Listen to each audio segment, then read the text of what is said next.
Compressibility and ease of flow of liquids के बारे में जानने की कोशिश करते हैं जी। हम यहाँ पर लिक्विड्स लेंगे और इसकी दो जो इम्पोर्टेंट हमारे पास कैरेक्टरिस्टिक्स हैं, कंप्रेसिबिलिटी और साथ में एज ऑफ फ्लो के बारे में हम बात करते हैं। ठीक है, अब हमने कहा है कि हमारे पास जो लिक्विड्स होते हैं हम कहते हैं कि उनकी कोई ख़ास शेप नहीं होती, यानी कि जिस कंटेनर में हम उसको डालें या जिस भी चीज़ में हम उसको डालते हैं वो उसी की शक्ल इख्तियार कर लेता है। जैसे हम यहाँ पर अगर लिक्विड ले रहे हैं, ऑरेंज जूस ले रहे हैं इस ग्लास में, ठीक है, तो हम कहते हैं कि ये जो ऑरेंज जूस है इसने हमारे पास इसी ग्लास की जो है वो शक्ल इख्तियार कर ली है। ठीक है, ऑरेंज हम यहाँ पर लिखते हैं, ऑरेंज जूस हमारे पास जो है वो उसी की जो है वो शेप इख्तियार कर लेता है क्योंकि वो लिक्विड है एक। ठीक है, और हमारे पास जो है लिक्विड की एक खास बात हमारे पास क्या है जी, कि हमारे पास जो लिक्विड के मॉलिक्यूल्स होते हैं या पार्टिकल्स मौजूद होते हैं। ठीक है, लेट्स सपोज मैं इसमें कंसिडर कर रही हूँ, हमारे पास लिक्विड के मॉलिक्यूल्स हैं, इसमें ये जो पार्टिकल्स होते हैं उनके दरम्यान में खाली स्पेसेस मौजूद होती हैं। ठीक है,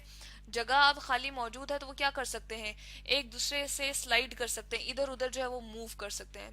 ठीक है, मूवमेंट की उसमें जो है वो एबिलिटी मौजूद होती है। ये यहाँ मूव कर सकता है, ये यहाँ मूव कर सकता है, इसी तरह से ये यहाँ मूव कर सकता है, ये यहाँ मूव कर सकता है, यहाँ भी मूव कर सकता है। ठीक है, तो इनमें मूवमेंट के थोड़े से ज्यादा चांसेस होते हैं एज कम्पेयर टू सॉलिड्स। ठीक है, इसमें जो हमारे पास अट्रैक्शन की फोर्सेस होती हैं, अट्रैक्टिव मैं लिखती हूँ जी, अट्रैक्टिव फोर्सेस जो एक दूसरे को मॉलिक्यूल खींच रहे होते हैं या पार्टिकल्स खींच रहे होते हैं, अट्रैक्टिव फोर्सेस हमारे पास कम होती हैं। किससे जी, फोर्सेस हमारे पास कम होती हैं या हम कह सकते हैं लेस होती हैं एज कंपेयर टू सॉलिड्स, थोड़ी सी कम होती हैं। ठीक है, लेस अट्रैक्टिव फोर्सेस एज, यहां पर हम लिखते हैं एज कंपेयर्ड टू सॉलिड्स। ठीक है, as compared to solids, solids से हमारे पास इसमें कम होती हैं। सॉलिड के ना जो हमारे पास मॉलिक्यूल्स होते हैं, हम किसी सॉलिड को कंसिडर कर लें, वुड को कंसिडर कर लें या किसी और चीज को हम कंसिडर कर लें, पेपर को, तो उसके जो मॉलिक्यूल्स या पार्टिकल्स या एटम्स होते हैं, कुछ भी जो हमारे पास इसमें जो है मौजूद होते हैं, वो बहुत एक दूसरे के क्लोज्ड होते हैं, बहुत ज्यादा उनमें अट्रैक्टिव फोर्सेस होती हैं, बहुत एक दूसरे को खींच रहे होते हैं, तो मूवमेंट के उसमें चांसेस ज्यादा नहीं हो सकते। ठीक है, ज्यादा चांसेस नहीं होते, ना ही वो कंप्रेस होती है, सॉलिड हमारे पास इजीली कंप्रेस नहीं होती। ठीक है, तो हम कहते हैं कि यहाँ पर हमारे पास मॉलिक्यूल्स जो है वो एक दूसरे के बहुत इनक्लोज हैं। ठीक है, तो इनके दरम्यान तो जगह ही नहीं है जिसमें वो स्लाइड करके जो है वो थोड़ी सी अपनी जगह को वो करें, मतलब कि एक दूसरे के जो है वो स्लाइड कर सकें और थोड़ा सा वहां पर जो है वो कंप्रेशन का, यानी कि हम क्या करते हैं, कंप्रेस करते हैं तो मॉलिक्यूल्स करीब करीब आ जाते हैं। ठीक है, या एटम्स करीब करीब आ जाते हैं, या पार्टिकल्स कोई भी चीज हमारे पास मौजूद है तो करीब करीब, अब ये है ही इतने करीब तो और मजीद करीब कितने आएंगे। ठीक है, तो यही वजह है कि कंप्रेस अगर हम किसी भी सॉलिड को करने की कोशिश करते हैं तो वो जो है वो मोस्टली ये होता है कि हमारे पास कंप्रेस नहीं होती, या बहुत ज्यादा कंप्रेस करते हैं तो वो क्या हो जाती है, ब्रेक हो जाती है। ठीक है, तो हम कहते हैं कि जो हमारे पास सॉलिड्स होते हैं उनमें कंप्रेसिबिलिटी कम होती है, जबकि जो लिक्विड्स होते हैं, यहाँ पर हम लिखते हैं लिक्विड्स, ठीक है, LQUIDS, लिक्विड्स जो होते हैं उनमें कंप्रेसिबिलिटी होती है। ठीक है, कंप्रेसिबिलिटी के चांसेस उसमें हमारे पास सॉलिड से ज्यादा होते हैं, बल्कि कंप्रेसिबिलिटी अच्छी हो सकती है। ठीक है, इसकी बहुत अच्छी सी एग्जांपल हम इस तरह से ले सकते हैं कि हमने एक क्या लिया, इंजेक्शन लिया। ठीक है, और यहाँ पर हमारे पास ये इंजेक्शन मौजूद है और यहाँ पर पीछे से हमारे पास जो है वो पिस्टन होता है। ठीक है, पिस्टन इस तरह से होता है कि यहाँ पर हमारे पास जो है हमने यहाँ पर कंप्रेसर लगाया होता है जो इसको कंप्रेस करता है और आगे की तरफ हमारे पास जो है लिक्विड मूव करता है। लेट्स सपोज हमारे पास लिक्विड जो था वो यहाँ तक मौजूद था, ये सारा लिक्विड था। अब हमने क्या किया, इसको मजीद आगे की तरफ प्रेस किया। ठीक है, इसको और मजीद पुल किया। ठीक है, इसको सॉरी पुश किया आगे की तरफ, तो हमारे पास क्या होता है जी, वो जो लिक्विड होता है वो क्या होता है, कंप्रेस होने के बाद आगे की तरफ मूव कर जाता है। ठीक है, तो इसका मतलब ये है कि कंप्रेस होने की इसमें एबिलिटी मौजूद है।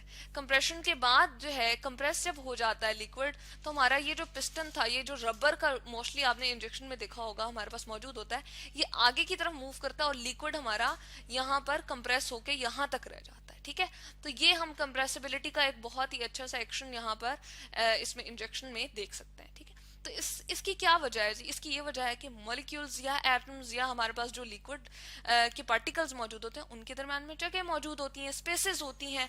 तो जो मॉलिक्यूल पहले हमारे पास दूर दूर थे, अब थोड़ा थोड़ा वो क्या होंगे, करीब करीब आ जाएंगे। तो इसमें हमारे पास क्या था, यूं करके अगर कंडीशन थी कि एक मॉलिक्यूल यहाँ था, एक यहाँ था, एक यहाँ था, इस तरह से एक यहाँ था, यहाँ था, तो थोड़ी देर बाद ये करीब आ जाएगा और इसकी कंडीशन क्या बन जाएगी, ये सारे के सारे मॉलिक्यूल्स एक दूसरे के करीब आ जाएंगे और ये इतने इतने करीब आ जाएंगे। ठीक है, तो अब क्या हुआ, इससे लिक्विड हमारे पास क्या हो जाता है, कंप्रेस हो जाता है। ठीक है, कंप्रेस होके जो हमारे पास ये पूरी जगह ऑक्युपाई कर रहा था, ज्यादा स्पेस ऑक्युपाई कर रहा था, अब ये इतनी जगह पे हमने उसको कंप्रेस करके जो है वो करीब करीब ले आए हैं। ठीक है, मॉलिक्यूल्स को, एटम्स को या पार्टिकल्स को। ठीक है, तो इससे हमें ये पता चलता है कि लिक्विड के अंदर स्पेसेस मौजूद होती हैं, तो वो जब हमारे पास हम उसमें कंप्रेशन करते हैं या हम उसको कंप्रेस करते हैं, ठीक है, प्रेशर लगा के, तो कंप्रेशन के बाद क्या होता है जी, हमारे पास कंप्रेस्ड लिक्विड इस तरह से बन जाता है। कंप्रेस्ड लिक्विड इस तरह से बन जाता है क्योंकि उसके दौरान खाली जगह मौजूद होती है, तो वो कंप्रेस हो जाता है।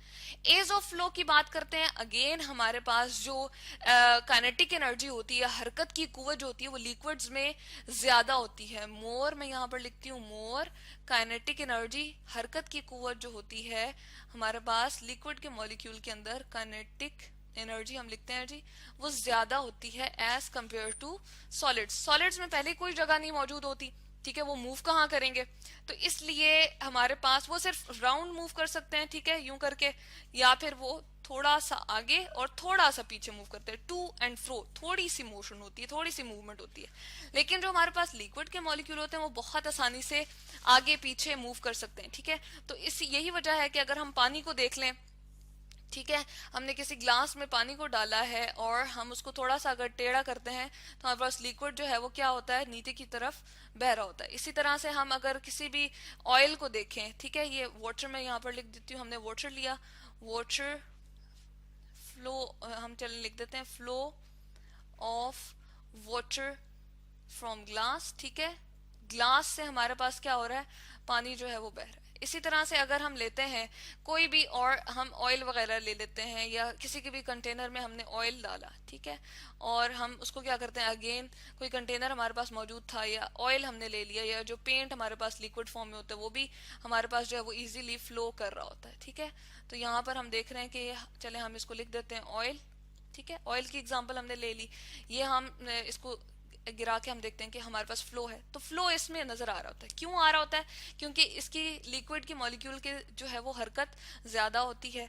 या फिर हम ये कह सकते हैं कि हमारे पास मॉलिक्यूल्स जो होते हैं वो इस तरह से होते हैं कि वो मूवेबल होते हैं as compare to solid. Solids में ये चीज नजर नहीं आती। ठीक है, अगर ग्लास को देखें तो वो ऐसे हमारे पास नहीं गिर रहा होगा, लेकिन हमारे पास जो लिक्विड होता है, जैसे ऑयल है, ऑयल वगैरह है, ये वाटर है, वो हमारे पास किसी भी ग्लास में अगर हम थोड़ा सा भी टेढ़ा करते हैं तो हमारे पास क्या होता है, वो गिरना शुरू हो जाता है, क्योंकि उसके पास हरकत की कुव्वत होती है, मूव कर सकते हैं वो। और इस तरह से हमारे पास जो वाटर मॉलिक्यूल है या हमारे पास लिक्विड जो भी मौजूद होता है वो मूव करता है, वो फ्लो करता है, एक जगह से दूसरी जगह मूव करता है। अगेन उनके दरम्यान में खाली जगह मौजूद होते हैं, मॉलिक्यूल्स एक जगह से दूसरी जगह इजीली मूव कर सकते हैं, ठीक है, स्लाइड कर सकते हैं, तो इसलिए इनमें मूवमेंट भी होती है क्योंकि काइनेटिक एनर्जी भी इनके पास ज्यादा होती है। ठीक है, तो ये है जी हमारे पास compressibility and ease of flow of liquids.